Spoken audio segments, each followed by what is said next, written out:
Hi කොහොමද හැමෝම හොඳින් ඉන්න ඇති කියලා හිතනවා. ඉතින් අදත් මං වෙනදා වගේම අලුත් වීඩියෝ එකක් අරන් ඔන්න ආවා. අද අපි හදන්න යන්නේ සෙට් මෙනු එකක්. ඉතින් අපි බලමු කොහොමද මේක හදන්නේ කියලා. එන්නකො එහෙනම් වීඩියෝ එකට. ඉතින් මුලින්ම මම බත් එක හදන්න තමයි යන්නේ. ඒකට අවශ්‍ය එළවලු ටික කපා ගන්න තමයි දැන් ඕන්න හදන්නේ.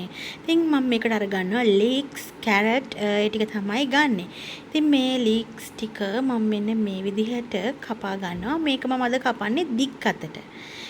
ඉතින් මේ විදිහට කැරට් ටිකත් මම කපා ගත්තා. ඒකත් මම දිග අතට තමයි කැපුවේ. ඉතින් ඒකම මම මෙතන චොප්සි එකක් හදනවා. ඉතින් ඒකටත් කැරටුයි, ගෝවයි, සොසේජස්යි කපා ගත්තා. ඒ වගේම මම මෙතන කෝන්ස් ටිකක් අරගත්තා. ඒවත් තඹ ගත්තා. ඊළඟට සෝසේජ් ටිකයි, කැරට් ටිකයි, ඒ වගේ ගෝවා ටිකයි ඒ ඔක්කොම මම චොප්සි එකට අදාළ වෙන ටික තඹ ගත්තා. මෙන්න මේ විදිහට. ඒකම බත් එකත් මම හදාගත්තා. බත් එක මම බාස්මති හාල් තමයි මෙතන අරගෙන තියෙන්නේ. ඒ ඔයගලන්ට ඕනම හාලක් මේකට ගන්න පුළුවන්. ඉතින් මේකත් බත් එක උයලා නිවලා තමයි මම මේක වෙනම තියාගෙන තියෙන්නේ. ඉතින් හරි අපි මුලින්ම හදමු. එග් රයිස් එක තමයි දැන් අපි හදන්න යන්නේ. ඒකට මෙතන කරපිංචා, රම්පේ, ලූණු අරගෙන තිනවා. ඒකම ජින්ජර් ගාර්ලික් පේස්ට් එක අරගෙන තිනවා. ඉතින් මම මුලින්ම මෙතන පෑන් එකක් ලිපේ තියාගෙන ඒකට පොල් තෙල් ටිකක් දාගන්නවා. ඉතින් ඒකටම අපි කරපිංචා ඒ වගේම ඉඟුරු සුදු ලූණු පේස්ට් එක ලූණු ඒ ටික දානවා. ඒ ටික දාලා හොඳට මේ ඔක්කොම ටෙම්පරාදු කරගන්න ඕන. මේ ඔක්කොම හොඳට ටෙම්පරාදු වුණාන් පස්සේ අපි බිත්තර ටික මේකට එකතු කරනවා. ඉතින් බිත්තර ටිකත් එකතු කරලා ඒක හොඳට මික්ස් කරගන්න ඕන. හොඳට මික්ස් කරගන්න. දැන් බිත්තර ටික හොඳට මික්ස් වෙලා තියෙනවා. ඉතින් වෙන මේ ගානට එනකොට අපි ඒකට කැරට් ටික එකතු කරගන්න ඕන. කැරට් ටිකක් දාලා හොඳට ඒක මිශ්‍ර කරගන්න. ඊට පස්සේ මේකට මම ලුණු ටිකක් එකතු කරනවා. ඒ වගේම ස්ටොක් පවුඩර් තියෙනවා නම් ඔයගොල්ලෝ ඒ ටිකත් එකතු කරගන්න. ඒකම ලීක්ස් ගහේ කඳ කොටස තියෙන්නේ. ඒ ටිකත් එකතු කරගෙන හොඳට මේ ටික මිශ්‍ර කරගන්න. ඊට පස්සේ අපි ලීක්ස් ගහේ තියෙන කොළ පාට කොටස මේකට එකතු කරනවා. ඒකෙන් ටිකක් දාලා මේක හොඳට මික්ස් කරගන්න. ඉතින් මේ වෙලාවේ හොඳ සුවඳක් එනවා. ඉතින් දැන් මම මේක ඉඩ මදි නිසා කලවම් කරන්න බත් දාලා වෙන ප්ලේට් එකකට දාලා මාරු කරගන්නවා. ඊළඟට මම බත් එක ඔන්න මේකට දාලා මික්ස් කරගන්න. එකපාර බෑ ටික ටික බත් ටික දාලා මේක මික්ස් කරගන්න ඕන. ඊට පස්සේ ගින්දර ටිකක් වැඩි කරගන්න ඕන. ඉතින් දැන් මම මේකට කෝන්ස් ටිකක් එකතු කරගන්නවා. එතකොට මේක ලස්සන පාටක් එන හින්දා ඊළඟට මම ලීක්ස් කොළ ටිකක් එකතු කරලා තියාගත්තා. ඒ ටිකත් එකතු කරලා මේ බත් එක හදලා ඉවරයි. ඔන්න විදිහට තමයි අපේ එග් රයිස් එක තියෙන්නේ. ඉතින් දැන් අපි චොප්සි එක හදාගමු. ඒකටත් මේ වගේ පෑන් එකක් ලිපේ තියලා ඔයිල් ටිකක් දාලා ඒකට මම ලුණු ටිකක් එකතු කරගත්තා. ඒකත් දාලා හොඳට කවලම් කරලා ඒකට ජින්ජර් ගාර්ලික් පේස්ට් එකෙන් ටිකක් එකතු කරගන්නවා. ඊළඟට අපි අර තඹගත්තු එළවලු ටික ඔක්කොම මේකට එකතු කරගන්නවා. කැරට් ටිකයි ගෝවා ඒ වගේම සෝසේජ් ටිකයි කෝන්ස් ටිකයි එකතු කරනවා. මේක දාලා හොඳට මික්ස් කරගන්න. මේ වෙලාවේ ඔයගොල්ලන්ට කෝන් ෆ්ලවර් තියෙනවා නම් එකතු කරගන්න. මං ගාව තිබුණ නැහැ.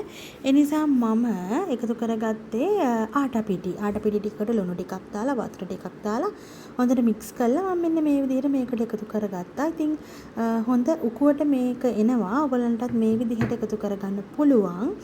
මොකද පාන් පිටි මේ දවස්වල මම පාවිච්චි කරන්නේ නැති නිසා. ඉතින් ඔයාලට පාන් පිටි තියෙනවා නම් මේකට දාගන්න පුළුවන්. ඒකම මම මේකට එකතු කරගත්තා. තල තෙල් ටිකකුත් දාලා මික්ස් කරලා. ඉතින් ඔන්න තමයි චොප්සි එක ඉවර කරේ. ඊළඟට අපි චිකන් එකට යන් ඒක හදාගන්න විදිය බලමු. ඒකත් මුලින්ම මම මෙතන චිකන් කෑලි කපලා හොඳට සුද්ධ කරලා හොදලා අරගෙන තියෙනවා. ඒකටම ලුණු ටිකක්, ගාම්බිරිස් කුඩු ටිකක්, ඒ වගේම මිරිස් කුඩු ටිකක් එකතු කරලා හොඳට මේක සීසන් කරගන්න ඕනේ. සීසන් කරගෙන මම මේකට එකතු කරගන්න ඔරිගානෝ ටිකක් මම මේකට එකතු කරගන්නවා. ඉතින් ඔයගොල්ලන්ට තියෙනවා නම් විතරක් ඔයගොල්ලෝ එකතු කරගන්න. නැත්නම් කිසිම ප්‍රශ්නයක් නැහැ. ওই විදිහටම අපිට සීසන් කරලා ගන්න පුළුවන්. ඒකත් හොඳට මික්ස් කරගන්න. ඒ මික්ස් කරගෙන ඉවර වෙලා ඊළඟට මම හදන්නේ මෙතන ආටා පිටිමයි මම මෙතන පාවිච්චි කරන්නේ. ඔයගොල්ලන්ට පාන් පිටි තියෙනවා නම් අරගන්න. මේකට මම ලුණු කුඩු ටිකක්, ඒ වගේම ගම්බිරිස්, ඔරිගානෝ, ඊළඟට සූප් කැට හරි තියෙනවා නම් ඔයගොල්ලෝ ගන්න. ඒකත් අරගෙන ඒක හොඳට මික්ස් කරගන්න. ඊළඟට මම මෙතන වතුරයකුත් අරගත්තා. ඉතින් මෙන්න මේ විදිහට තමයි අපි අර සීසන් වෙන්න තිබුණ චිකන් ටික තියෙන්නේ. දැන් මේකට පොල් තෙල් ටිකක් මම දාගන්නවා. මේ ටික නම් මදි. ඒ නිසා මම තව ඔන්න ඔයිල් එකක් අරගෙන ඒ ටිකක් දාගත්තා. ඉතින් මේ ටික හොඳට රත් වුණාන් පස්සේ දැන් අපි චිකන් එක හදාගමු. මුලින්ම මේ චිකන් එක අරගෙන වතුර ටික සුට්ටක් දාලා ඊළඟට අර මම හදාගත්ත පිටි බැට එක තියෙනවනේ පිටි එකේ හොඳට මෙහෙම මික්ස් කරගන්න. මික්ස් කරගෙන අපිට මෙන්න මේ විදිහට චිකන් එක හදාගන්න පුළුවන්. මේකේ මම මේක ඉක්මනින්ම ඔයගලන්ට මේ කියාගෙන යන්නේ මොකද මේකේ ගොඩාක් හදන්න තව මේකේ තියෙනවා. ඉතින් ඒ ටික මම ඔයාලට වෙනම වීඩියෝ එකකින් ගේන්නම්. ඉතින් මේ විදිහට තමයි මම මේ චිකන් ටික ඔක්කොම හදාගත්තේ. ඉතින් අපිට මේක සෙට් මෙනු එකකට ගොඩක්ම මේ විදිහට හැදුවාම හරිම රසයි. සමහරු හදනවා චිකන් ඩෙවල් එක. චිකන් ඩෙවල් එක හදාගන්නත් පුළුවන්. මෙන්න මේ විදිහට ඔයගොල්ලන්ට චිකන් එක හදාගන්න පුළුවන් නම් මෙන්න මෙහෙම වතුරෙන් මේක අරගෙන ඊළඟට පිටි වල මික්ස් කරගන්න. මික්ස් කරලා ඉවරලා ආයෙ ඔයගොල්ලන්ට මේක අර මේ වතුරයකටම දාන්න පුළුවන්. මම නම් කූල් වතුර නෙමෙයි සාමාන්‍ය ඇල් වතුර තමයි මම මේකට ගත්තේ.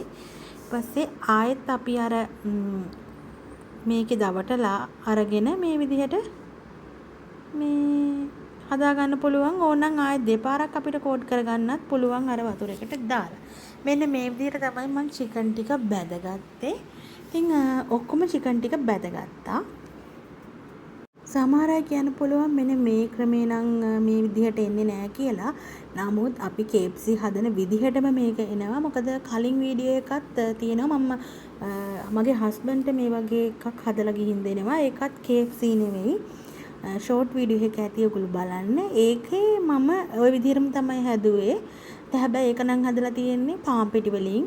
මේක ආට පිටි වලින් කිසිම වෙනසක් නැහැ රසය වුණත්. එකම විදිහට රස තියෙනවා. අපි KFC එක ඒ විදිහටම අපිට මේක හදාගන්න පුළුවන්. ඉතින් ඔයගොල්ලෝ ගෙදර හදලා බලන්න. කඩෙන් ගන්නවට වඩා මේ විදිහට හැදුවාම ගොඩක් රසයි. ඉතින් ඊළඟට මම පෑන් එකක් ලිපේ තියලා ඒකට තෙල් ටිකක් එකතු කරලා ජින්ජර් ගාලික් පේස්ට් එක තමයි මේ මෙතනට එකතු කරගන්නේ. මේක එකතු කරලා ඉවර වෙලා මේ හොඳට මේක තෙල් එකේ බැදෙන්න ඕනේ. ඒ බැදෙනකොට ඕගලන්ට මාරම සුවඳක් එනවා. මුළු ගෙදරම සුවඳයි. ඉතින් ඒක හොඳට මේ විදිහට බැද ගන්න. ඊට පස්සේ අපි හදාගත්තු සෝස් එක තියෙනවා. ඒක මේකට එකතු කරනවා. එතන මම සෝස් එකට ටොමැටෝ සෝස්, එහෙම නැත්නම් කෙචප්, ඊළඟට ඔයගොල්ලන්ට සෝයා සෝස්, කෑලි මිරිස්, ලුණු ගාම්බිරිස් ටික එකතු කරලා මේ විදිහට සෝස් එකක් හදාගන්න පුළුවන්. මම කියවන වෙන වීඩියෝ එකක් මම ඒක අරගෙන එන්නම් චිකන් එක හදන විදිය. ඉතින් දැන් මේ ටික හොඳට දාලා මේක බුබුලු දාලා එනකොට අපි මෙන්න මේ විදිහට චිකන් ටික එකතු කරගන්නවා. ඒක එකතු කරලා හොඳට මික්ස් කරගන්න. ඒකම එකට ලුණු කොළ ටිකක් මම එකතු කරගත්තා. ඒ ටිකක් දාලා හොඳට කවලම් කරලා ගන්න. මෙන්න මේ විදිහට තමයි අපිට අපේ චිකන් එක ඔන්න හදලා ඉවර කරේ සෙට් මෙනු එකට. ඊළඟට ඔන්න අපි ඔතන චිකන් එක, ඊළඟට චොප්සි එක, ඒ වගේම අපි බත් එකත් හදාගෙන ඉවරයි. ඉතින් මෙන්න මේ විදිහට තමයි තියෙන්නේ. ඉතින් මම අපේ හස්බන්ඩ් දැන් ඔන්න කෑම එක බෙදන්න තමයි හදන්නේ. එයා chili paste කන්න එච්චර වැඩි ආස නැහැ. ඒ නිසා මම chili paste හැදුවේ නැහැ. ඉතින් ওই ටික විතරයි හැදුවේ. ඉතින් වෙනද වගේම මම ඔයගොල්ලන්ට කියන්න කැමතියි මේ විදිහට හදලා බලලා රස කොහොමද කියලා මට කමෙන්ට් එකක් දාන්න. ඒ වගේම අලුත් කෙනෙක් ඉන්නවා නම් මගේ channel එක subscribe කරන්න කියලා ඒ අයට ආරාධනා කරන ගමන්ම අද වීඩියෝ එක මෙතනින් ඉවරයි. එහෙනම් ඉතින් තවත් අලුත් වීඩියෝ එකක් අරගෙන මම එන්නම්. එහෙනම් හැමෝම ආදරෙන් සතුටින් පරිස්සමින් ඉන්න. bye.